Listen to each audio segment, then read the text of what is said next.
Hello everyone, my name is Renchard L. Pagulayan and my course is Bachelor of Science, Holistic Discipline.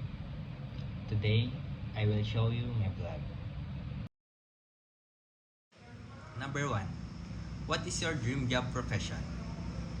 My dream job is I want to become a future Air Force pilot.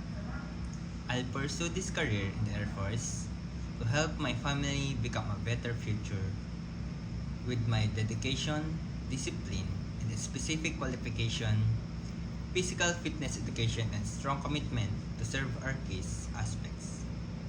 Number 2. Why do you think this job is important nowadays? In the modern world, becoming an Air Force pilot is significant for several reasons. It entails defending national security, promoting world peace, and taking